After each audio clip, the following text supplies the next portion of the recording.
The Kethmore delegation materialized in the Nevada desert at precisely 14:27 Universal Time Coordinated, their crystalline forms shimmering in the afternoon heat. Ambassador Vextel adjusted his bioluminescent patches to match Earth's atmospheric pressure readings, while his science officer Nick Serra calibrated their translation matrices. They had observed this primitive world for cycles, cataloging its inhabitants as a Type 0.7 civilization, barely able to harness their planet's energy. Standard First Contact Protocol, Vextel transmitted to his team through bioelectric pulses. We offer basic fusion technology, establish trade routes, and integrate them into the Galactic Collective as a junior member. The humans had detected their approach naturally. Their crude electromagnetic sensors were predictable. Within minutes, military vehicles surrounded their landing site, bristling with chemical propellant weapons that seemed almost quaint to beings who had mastered matter manipulation. Dr. Rebecca Martinez stepped forward, her hands raised in the universal gesture of peace. Behind her, Colonel James Parker maintained a respectful distance, though his hand never strayed far from his sidearm. "Welcome to Earth," Martinez said, her voice steady despite the magnitude of the moment. "I'm Dr. Martinez, representing the United Nations First Contact Committee." Vextel's translation matrix processed the primitive audio waves. "Greetings, Dr. Martinez. I am Ambassador Vextel of the Kethmore Collective. We come offering technological advancement to your developing species." The ambassador gestured toward their ship, a sleek vessel that bent light around its hull. "Your civilization shows promise.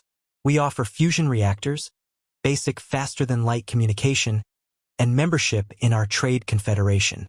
Martinez exchanged a glance with Parker. They had prepared for this scenario extensively. "We appreciate your generous offer, Ambassador. But perhaps we could demonstrate some of our own capabilities first." Professional courtesy between spacefaring civilizations. Nick Serra's bioluminescent patches flickered with amusement. Spacefaring? These beings had barely managed to place a few metallic contraptions in their local star system's orbit. "Certainly," Vextel replied magnanimously.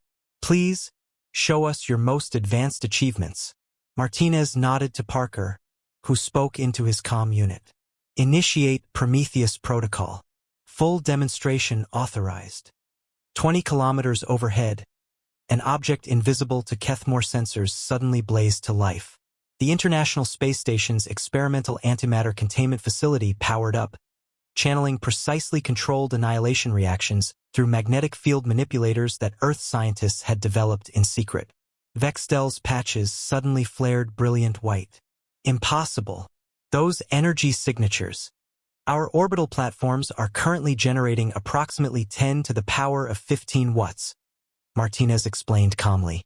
"We found antimatter quite efficient for large-scale energy production." Nick Serra's crystalline form began vibrating at frequencies indicating extreme distress. "Ambassador, they're channeling pure matter-energy conversion.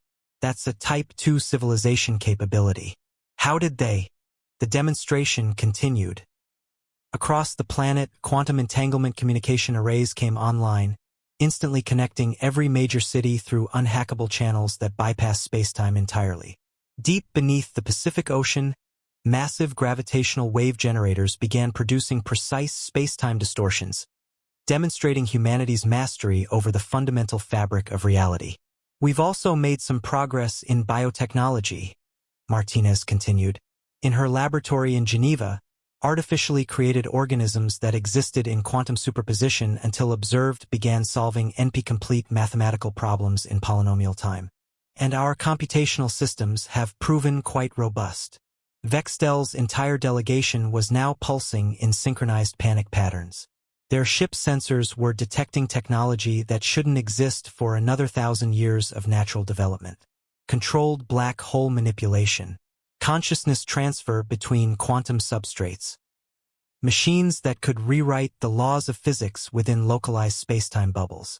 "How?" Vextel finally managed.